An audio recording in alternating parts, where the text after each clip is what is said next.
Jail में जो उसके साथ हुआ उसी ने पेड्रो लोपेज को इतना खतरनाक सीरियल किलर बना दिया। इसमें वह हर हफ्ते करीब 3 लड़कियों को मौत के घाट उतार देता था और उसको गर्दन तक दफना दिया। फिर उसके सिर पर चाशनी डाल दी ताकि चींटियां इसको खा लें और इसकी मौत हो जाए। पेड्रो ने बताया कि उसने इक्वाडोर में 110, कोलंबिया में 100 और पेरू में 100 से भी ज्यादा लड़कियों के साथ रेप और मर्डर किया है।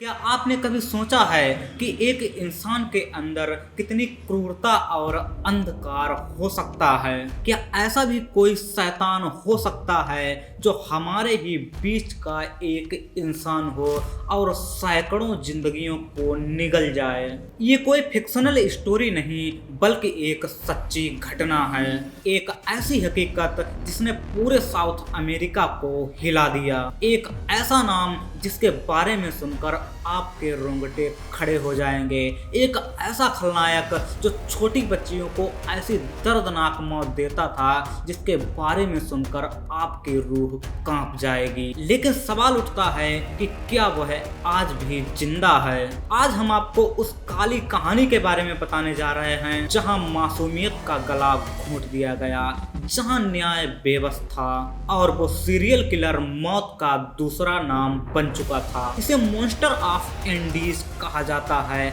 आखिर कौन था मॉन्स्टर ऑफ एंडीज और उसने कैसे इन अपराधों को अंजाम दिया? तो हो जाइए तैयार मॉन्स्टर ऑफ एंडीज यानी कि पेड्रो लोपेज की कहानी जानने के लिए, क्योंकि ये खतरनाक कहानी आपको झकझोर कर रख देगी और हो सकता है ये आपकी नींदें भी उड़ा दे।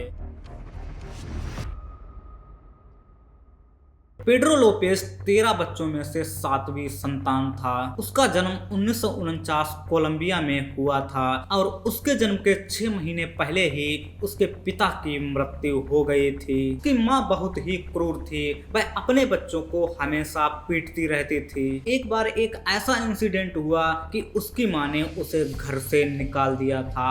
अब वह बेघर हो गया था, वह सड़कों पर रहता था। धीरे धीरे वह आपराधिक गिरोहों में शामिल होने लगा और ड्रग्स बेचने लगा।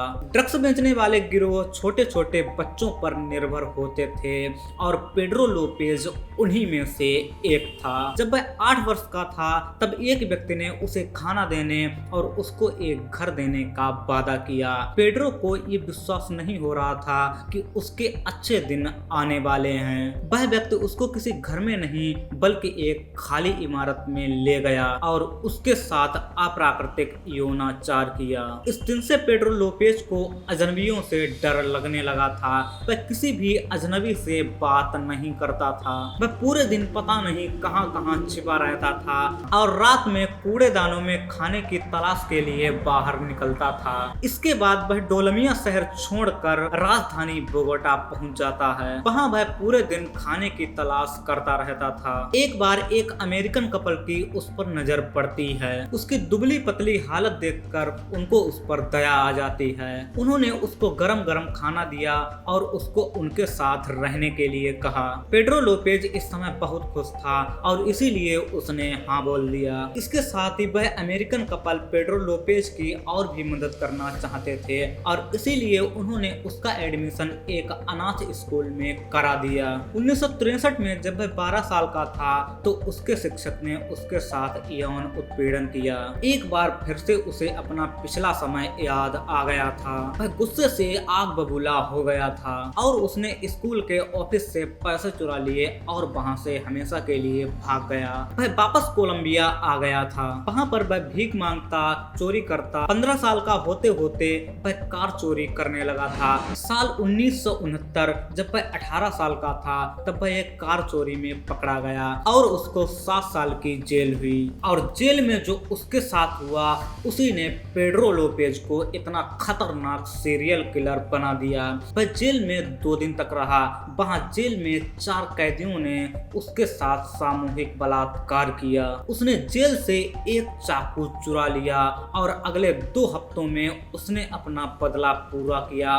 उसने उन 4 कैदियों को मौत के घाट उतार दिया। जेल के अधिकारियों ने कहा कि ये हत्याएं आत्मरक्षा के लिए की गई थीं और इसलिए उसकी सजा 2 साल और बढ़ा दी गई। पेड्रो की मां द्वारा किए गए उसके मेंटली टॉर्चर की वजह से उसको महिलाओं से डर लगता था और इसीलिए वह किसी भी महिला से बात नहीं करता था। 9 साल बाद पेड्रो लोपेज जेल से बाहर आने वाला था, लेकिन अब वह पहले जैसा नहीं रहा था। उसने अपने बचपन में काफी ज्यादा टॉर्चर सहा था और जेल में भी उसके साथ सही बर्ताव नहीं हुआ, इसलिए वह अब बिल्कुल बदल गया था। उसके अंदर का गुस्सा जाग गया था। वह अब काफी गुस्सैल प्रवृत्ति का हो गया था। उसकी प्रवृत्ति काफी ज्यादा हिंसक हो गई थी। जब उसको जेल से रिहा किया गया तब वह वापस पेरू चला गया। अब वहाँ पर वह कई अपराध करने लगा।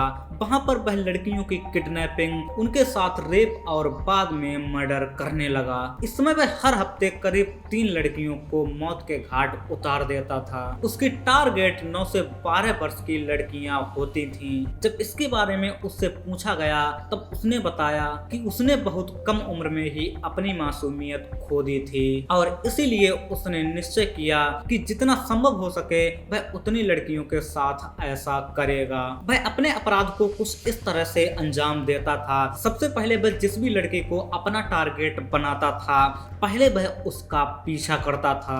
बाद में उनको बहला फुसलाकर एक सुनसान जगह पर ले जाता था और फिर उसका रेप करता था।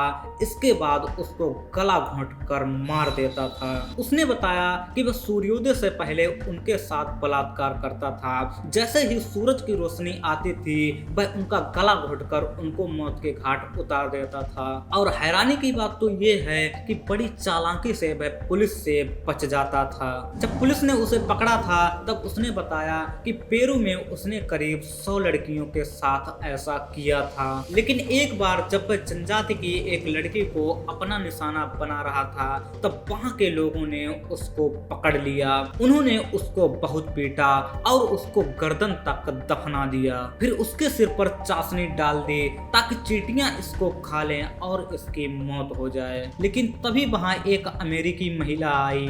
उसने इसके बारे में पूछा और जनजाति के लोगों ने उसको सब कुछ बताया। तब उस महिला ने कहा कि ये जो आप कर रहे हो ये गलत है और उसने कहा कि पेड्रो को वह उनके हवाले कर दे। उसने उनसे वादा किया कि वह इसको पुलिस को सौंप देगी। उन लोगों ने उस महिला की बात मान ली, लेकिन कुछ लोगों का कहना है कि उस महिला ने पेड्रो को पुलिस को नहीं सौंपा और वह खुला हुआ घूम रहा था। 1970 के दशक के बाद भी उसके ये कारनामे जारी रहे। वह किडनैपिंग करता, रेप करता और उसके बाद लड़कियों को मार देता था। पेड्रो ये सब पूरे सिस्टमेटिक तरीके से करता था। पहले वह सुनसान जगह पर एक कब्र बनाता था और फिर एक लड़की की तलाश करता था।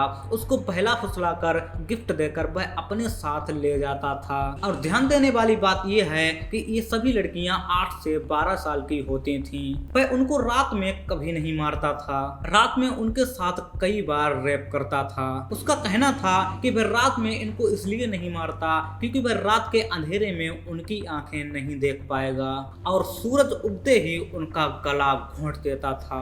लेकिन कुछ दिनों बाद एक बाढ़ ने सब कुछ बदल कर रख दिया। इस बाढ़ में 4 लापता बच्चों की लाश सामने आई और तब पुलिस वालों ने इन्वेस्टिगेशन चालू कर दी। उन चारों लाशों की हालत इतनी खराब थी कि पोस्टमार्टम में कुछ भी पता करना बहुत ज्यादा कठिन था।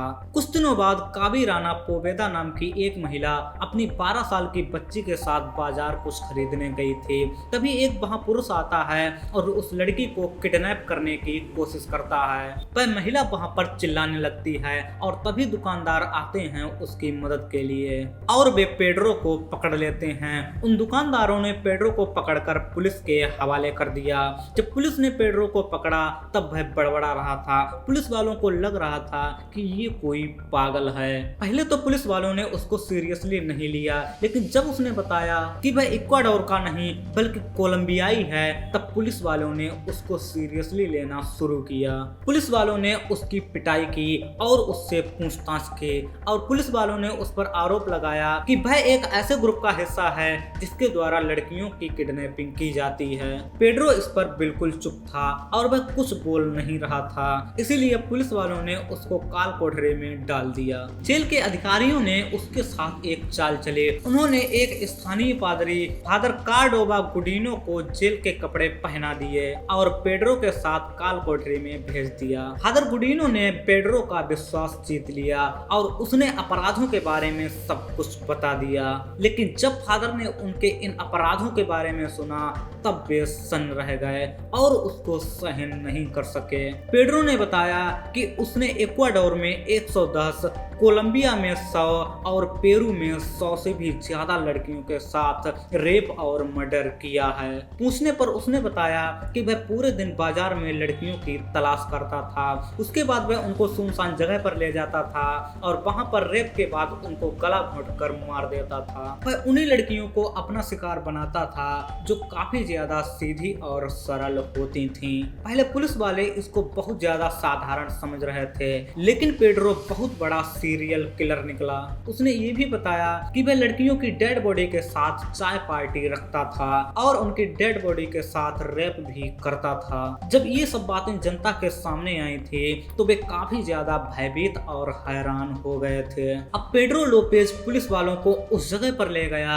जहां पर उसने लड़कियों को दफनाया था। ये मंजर देखकर पुलिस वाले सन्न रह गए। पेड्रो लोपेज ने कितनी लड़कियों का खून किया इसका पर्दाफाश नहीं हो पाया है। अभी तक 110 लाशें ही मिली हैं। जब उसे कोर्ट में पेश किया गया तो जज ने उसको 16 साल की सजा सुनाई। जेल में उसका बिहेवियर काफी ज्यादा अच्छा था और इसीलिए उसको 14 साल में ही जेल से रिहा कर दिया गया। इससे पूरा कोलंबिया नाराज था और वे पीट पीट कर पेड्रो लोपेज को मार डालने के लिए आतुर थे। पुलिस वाले एक बार फिर उसको पकड़ने की रणनीति बनाने लगे थे, लेकिन उनको कुछ ऐसा नहीं मिल रहा था जिसके बेस पर वे उसको गिरफ्तार कर सकें। तभी एक महिला जिसकी लड़की का अपहरण और बाद में हत्या कर दी गई थी, उसने अपनी लड़की को पेड्रो के साथ मौत के कुछ देर पहले देखा था और उसने पेड्रो को पहचान लिया।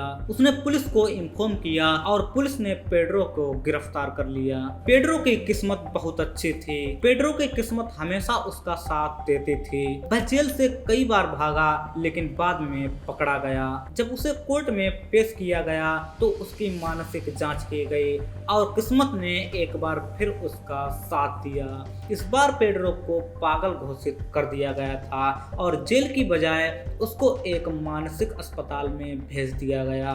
लेकिन 3 साल बाद जब उसको फिर से चेक किया गया तो वह समझदार था, वह पागल नहीं था और उसको सिर्फ $50 के हर्जाने पर रिहा कर दिया गया। लेकिन इसके साथ एक शर्त रखी गई कि उसको हर महीने अपनी रिपोर्ट देनी होगी। लेकिन रिहाई के बाद वह गायब हो गया। इस समय जनता में काफी ज्यादा आक्रोश था। कई सारी अफवाहें फैलने लगी थी कि पेड्रो इसी शहर में देखा गया है। उस समय जनता में काफी ज्यादा आक्रोश था और कई तरह की अफवाहें भी फैलने लगी थी। अब वह उस शहर में देखा गया था जहां वह बचपन में अपनी माँ के साथ रहता था। उसने अपनी माँ के घर का दरवाजा खटखटाया। उसकी माँ को लगा कि पेड्रो उसको मारने आया है क्योंकि उसने बचपन में उसको बहुत ज्यादा मेंटली टॉर्चर किया था। लेकिन पेड्रो ने इसका बिल्कुल उल्टा किया।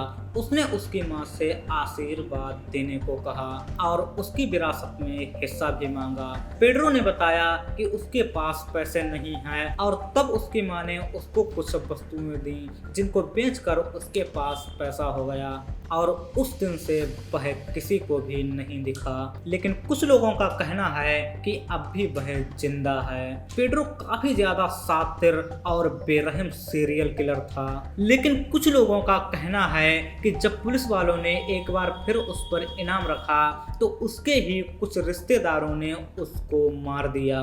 लेकिन कुछ लोगों का कहना है कि पेड्रो अब भी जिंदा है और वह खुला घूम रहा है। वैसे आपको क्या लगता है कि पेड्रो के गुनाहों के हिसाब से उसको सही सजा मिली? क्या उन लड़कियों को इंसाफ मिला जिसको पेड्रो ने बेरहमी के साथ मार दिया, या फिर पेड्रो को कुछ और ही सजा होनी चाहिए थी? अपने विचार हमें कमेंट्स में जरूर बताइए। साथ ही अगर आपको crime related research based documentaries पसंद हैं तो इस चैनल को सब्सक्राइब जरूर कीजिए। मिलेंगे जल्द ही एक दिल दहला देने वाले केस के साथ। तब तक के लिए stay tuned with Doc Time Hindi.